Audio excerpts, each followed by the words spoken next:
जब से electoral bond के आंकड़े पब्लिक हुए हैं, पूरा विपक्ष केंद्र की मोदी सरकार पर हमलावर हो गया है। खास करके कांग्रेस और आम आदमी पार्टी के नेता आए दिन प्रेस कॉन्फ्रेंस कर केंद्र सरकार और बीजेपी पर इलेक्टोरल बॉन्ड से जुड़े आरोप लगाते रहते हैं। अब इलेक्टोरल बॉन्ड पर पीएम मोदी की प्रतिक्रिया सामने आई है। साथ ही पीएम मोदी ने ईडी की कार्रवाई पर भी टिप्पणी की है। पीएम मोदी ने दोनों मुद्दों पर क्या क्या कहा, बताते हैं।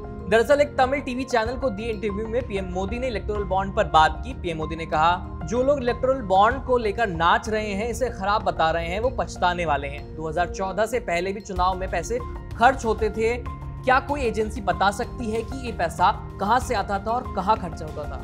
इसके आगे पीएम मोदी ने कहा, हम इलेक्टोरल बॉन्ड लेकर आए, इसलिए आज आप बता पा रहे हैं कि किसने किसको पैसा दिया। ये भी जानकारी मिल रही है कि कितना पैसा दिया गया और किस तरह से दिया गया। अगर इलेक्टोरल बॉन्ड नहीं होता तो आपको इस बारे में पता ही नहीं चलता। यही नहीं, पीएम मोदी ने आगे कहा कि कोई भी सिस्टम परफेक्ट नहीं होता, इसमें कुछ कमियां हो सकती हैं, लेकिन उन खामियों को दूर किया जा सकता है। बता दें कि सुप्रीम कोर्ट ने 15 फरवरी को इलेक्टोरल बॉन्ड स्कीम पर अपने फैसले में इसे असंवैधानिक करार देते हुए रद्द कर दिया था। इस इंटरव्यू में इलेक्टोरल बॉन्ड के अलावा पीएम मोदी से ईडी की विपक्षी नेताओं और पार्टियों पर कार्रवाई के बारे में भी सवाल पूछा गया।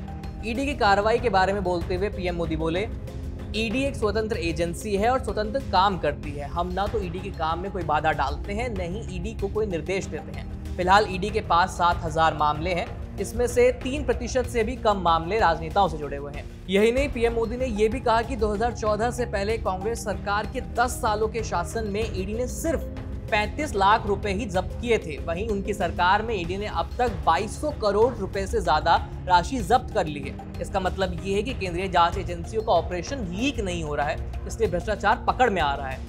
जब पीएम मोदी से ये सवाल किया गया कि ईडी का इस्तेमाल कर केंद्र सरकार सिर्फ विपक्षी नेताओं को निशाना बना रही है और भाजपा नेताओं पर कार्रवाई नहीं हो रही है, इस आरोप पर पीएम मोदी बोले कि पार्टी चाहे जो भी हो, प्रक्रिया एक ही है। ईडी खुद से कोई केस शुरू नहीं कर सकती। अलग अलग विभाग पहले मामला दर्ज करते हैं, इसके बाद ही वो केस ईडी के पास आता है। पीएमएलए कानून तो पहले से ही है, लेकिन कांग्रेस सरकार ने इसका इस्तेमाल नहीं किया। अब पीएमएलए के खिलाफ वो न्यायपालिका को हथियार के रूप में इस्तेमाल कर रहे हैं, क्योंकि वे जानते हैं कि भ्रष्टाचार के खिलाफ मोदी की कार्रवाई नहीं रुकेगी। विपक्षी नेताओं और पार्टियों को लगता है कि वो अदालतों के जरिए इन संस्थाओं को रोक सकते हैं। इस खबर में इतना ही। देखते रहिए एबीपी लाइव। मेरा नाम है आयुष। धन्यवाद।